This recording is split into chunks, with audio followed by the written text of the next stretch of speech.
here, and today I'm going to be giving you some of my LGBTQ+ book recommendations. Recently I've been reading quite a lot of LGBTQ+ books, and I've been talking about a lot of them in my wrap-ups and in hauls, and you guys have been asking me if there was any more that I'd gotten, any more that I was reading, any more I was planning to read. You've been giving me recommendations, and it's been really good. It's been so good to read so many diverse books. There needs to be more representation in books, there needs to be more accurate representation in books, and actually representation of the actual population. It's been so good to read so many books recently which has that in, and it's not just the same like straight white men. It's been great. So I've separated this video into sections. The first lot is books I've read and ones I'd like to recommend. The second lot is books that I am planning to read this month but haven't got around to reading yet, but that I wanted to talk about in this video in case you liked the sound of them and wanted to check them out yourself. And the third is also books I've read, but they are books that are fantasy books, so books that are not contemporary, even in fantasy situations, like there being a dystopian and or like some fantasy world just not being that it's still good to have that representation because it would still be there in a zombie apocalypse. So let's get going. One book that I've read recently, which you may have seen me speak about, is Our Own Private Universe by Robin Talley, and this is about a girl called Akai who has always known that she's bisexual, but it's always been kind of more of like a hypothetical thing. She's never been in a relationship with a girl or a boy. She goes on a group trip to a Mexican town with her church group for the summer, and she meets a girl called Krista who is also bisexual, and it is the summer of exploring your sexuality, coming out, different attitudes. They have a debate team and they talk about different things that are currently going on in the world. This book has some really good themes, some really good messages, and just it was a really good representation and story of exploring your sexuality and growing up and being a teenager and first romances and stuff, and I just think it was really good, and I loved this book. I got through this book so quickly, I didn't want to put it down. I just thought it was really good. Then another one that I read recently which I absolutely loved. This book almost became my most favourite book of all time, and my favourite book of all time is in this list, and I'm sure if you're not new to my channel you'll know what that book is. This almost took over, and that is Simon vs. the Homo Sapiens Agenda by Becky Albertalli. This book is about a boy called Simon who is kind of a bit like a Cinderella story. He meets a boy through his school's Tumblr, and like Tumblr was blocked at my school, so that's a massive feat in itself, and they start communicating via email, but he doesn't know who this boy is, only that he goes to his school and he goes by the alias of Blue. Simon is not out, he's gay but he's not out, and the emails are seen by someone that he doesn't want to see them, and then it is found out by this person that he is talking to someone, and not only is he talking to someone, that someone is a boy, and he essentially blackmails Simon into helping him get with this girl, otherwise he's like screenshot the emails and stuff. It's basically everything that happens after that. This is going to be a film which comes out next year, and they're filming it at the moment. I'm so excited, but again it's got some really important themes in it, how like coming out is personal to you and that no one should take that away from you. I really liked the whole thing. I don't want to spoil this book, but I kind of like the whole like assuming things about people and how you shouldn't do that, and why there's things that shouldn't be considered the norm, and that everyone should just be who they are, and that we shouldn't have a specific label that's considered normal and everything out of that label is not normal. And I thought that was really good.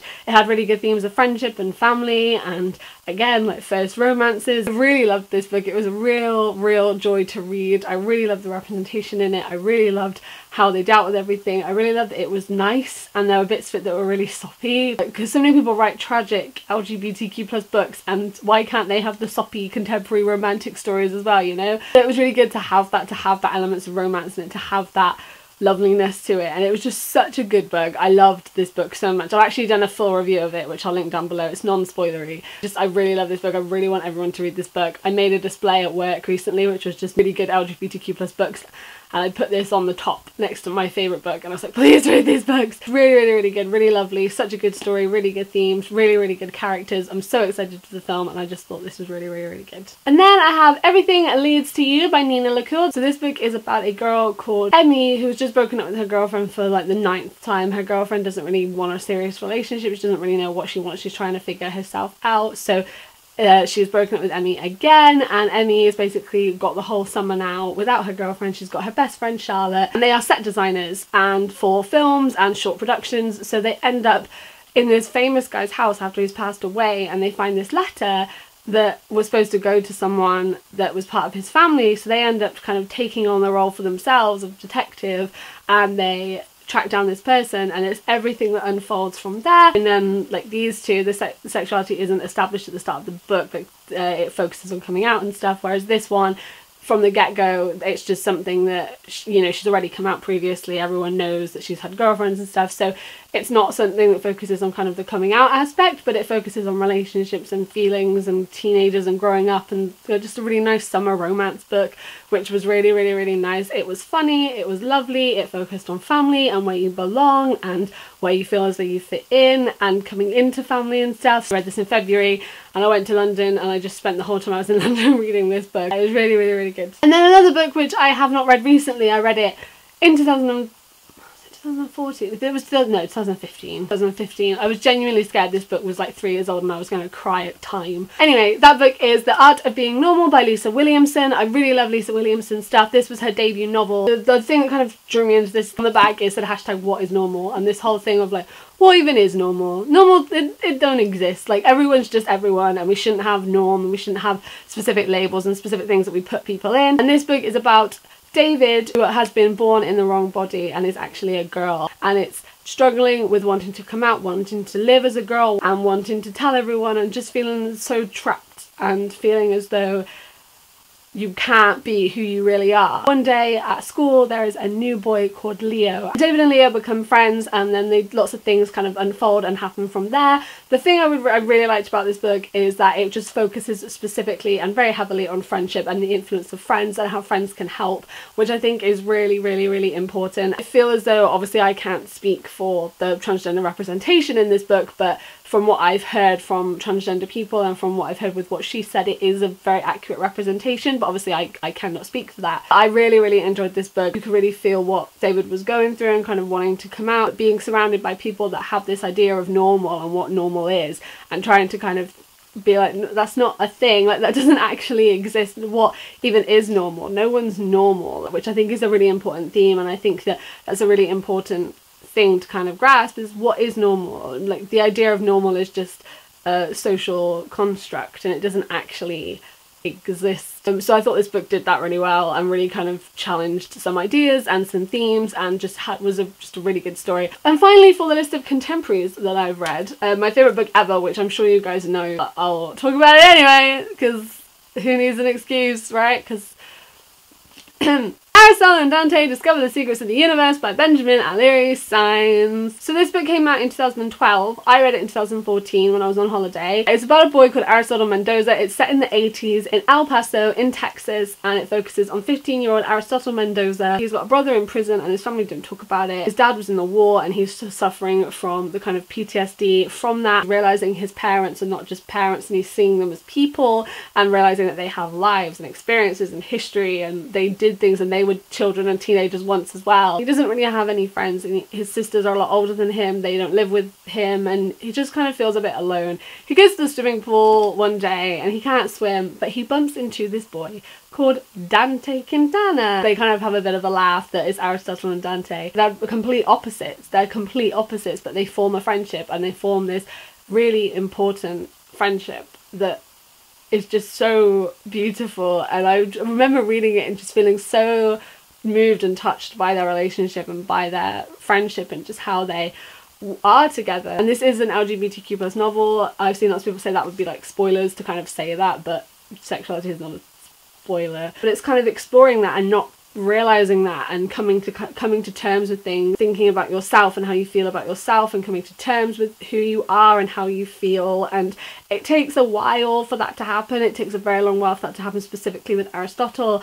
and it's definitely something that he struggles with, but I feel as though that's something that people can relate to because he's going through a time in his life. It's a difficult time kind of growing up anyway, but he's struggling with these things. And then you've got Dante, who's kind of very accepting of it. It's in the 80s, there's a different view on being LGBT, different attitudes and different perspectives, and just how Aristotle is feeling is kind of reflected on how society was feeling at that time. I think it's just really, really, really important, and it's 100% one of my favourite LGBTQ+ novels.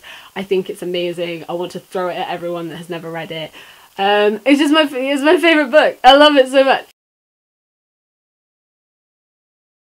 Okay, so then I'm going to talk about some fantasy books which also have LGBTQ+ characters in. The first one is Carry On by Rainbow Rowell, which is essentially Drarry fanfiction. Like, I'm just gonna put that out there. Rainbow has a book called Fangirl. In Fangirl, Kath, the main character, writes fanfiction, and she is writing fanfiction for the Simon Snow fictional series between Simon and Baz, who is his roommate and kind of arch nemesis at his wizarding school in Watford. It's everything that unfolds. This is that fanfiction. She actually wrote the fanfiction, and it's massive. It's actually the biggest of all of her books. It focuses on a boy called Simon Snow who goes to a school for wizards and witches and magical people in Watford in England, and he has a roommate called Baz who's kind of a bit suspicious and is kind of vanishing places, and there's a dark wizard trying to find him, and it's Drarry fanfiction. Drarry is Draco and Harry, for people that don't know. I'm just sort of saying Drarry like everyone's as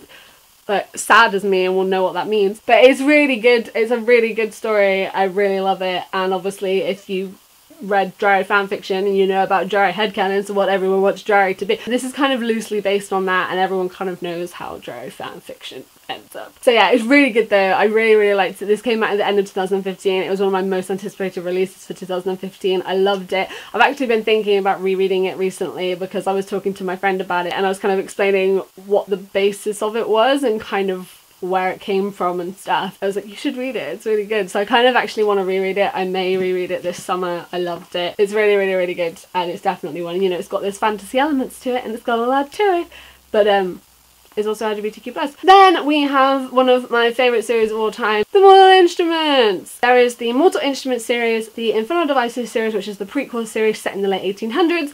These are set in, I think the first was 2007, and then there's the Dark Artificers, which is the sequel series, and they are all by Cassandra Clare, and they focus on the world of shadow hunters, who are demon hunters, so they live in our world. These ones are set in New York, the Dark Artificers are set in Los Angeles, and the Infernal Devices are set in London. There are vampires and werewolves and warlocks and fae and lots of different creatures, but they live in our world. This was actually one of the first series that I read where everything was just kind of considered normal. It wasn't like a big deal, and it had the whole range of representation in it, which I thought was really, really good. There's bisexual characters, gay characters, lesbian characters. I think in some of the other ones there's going to be transgender characters, I think. There's just so much representation, and it's just not considered like a massive big deal, as well as it being a fantasy series. There's obviously Alec, who struggles with coming out through loads of the books, and there's just so much in it, and even though it has those fantasy elements and is essentially a fantasy series, those other things don't just go away, they don't just vanish, because they wouldn't just vanish. And I think that's why so many people that enjoy them and can relate to them, because there's that sense of kind of what people do go through and that kind of actual accurate representation of the world and the population, as well as it being the fantasy series, which I think is really, really good. I love these books. I think they're really good for that. They've got a real good range of representation in them, not just sexuality but race and religion and just where people come from and stuff, which I think is really, really, really, really good. And then we have Six of Crows by Leigh Bardugo. This book is on my shelf. I have this one and Crooked Kingdom, but I rearranged my bookshelves again, and they are at the very bottom, and I don't want to like pull them all out because I've got so many books surrounding me anyway. There are some LGBTQ+ characters in these books as well, and it's done in a way where it's again not considered a big deal. It's not considered anything that's like a massive thing. It's just, that's part of the characters, that's fine, let's move on, that's just, you know, that's it, it's cool, which I think was really, really, really good. There's just there's a couple of lines that's kind of thrown in where kind of it's asked about, it's told, and then that's it, which I think is really, really good, and I really, really liked how it was done in this. I thought it was really, really, really, really good. The first book is about a guy called Kaz Bracker, and it's set in a completely different world to our own, and he gets asked to take part in this impossible heist in this impenetrable place, and he'll be given loads of money if he can do it. So he has to get a team of people together that he trusts not to abandon him on this mission, and it's everything that unfolds, and that's the first one. And then Crooked Kingdom is the aftermath of that. I just thought it was really, really, really good. It's such a good story. Well, as soon as I finished Crooked Kingdom, I couldn't stop thinking about it. I thought it was one of the best series, like, duologies I've read ever, and good representation, which I thought was really, really good. So now on to the final 4 books that I have not read, but are books I'm planning to read very, very soon. But I wanted to talk about them because, like I said, they are books that I've spoken about in hauls and stuff, so I wanted to just kind of mention them just in case you guys like the sound of them and then you want to go and check them out. So the first one is Tell Me Again How a Crush Should Feel by Sarah Farazan. This is about a girl called Layla who is an Iranian American, and she already feels different because of where she comes from and her history and her family and her whole background, so she's kind of avoided kind of having feelings for people and getting crushes on people because she already feels very different. And then there is a new girl at school called Saskia, and kind of everything then changes for Layla, and kind of she starts to develop feelings, and she kind of is trying to fight them but doesn't want to, and it's kind of everything that unfolds from there. I heard about this book because I said I read Everything Leads to You, and then someone told me that I should read this one if I like that, so I am looking forward to reading this. I'm going to read this as soon as I finish the book I'm currently reading, so I'm really looking forward to starting it. Another one that I haven't read yet is History Is All You Left Me by Adam Silvera. This is a book that everyone's been talking about and everyone on BookTube has been talking about. It is about a boy called Griffin who has just lost the love of his life, Theo. They had broken up, but he kind of thought they were going to end up together and they were kind of endgame. Theo has just died in a tragic accident, and it's set in the past when him and Theo were still together, and also in the present after his death. Griffin meets Theo's current boyfriend at the time that he died, and they kind of form this unlikely friendship because they're the only two people that know what it's like to love him that way and to mourn him in that way. It's everything that unfolds from there. I kind of was a little bit, oh, I don't know if I want to read that, I don't know how that's going to end up, I don't know how that's kind of going to end,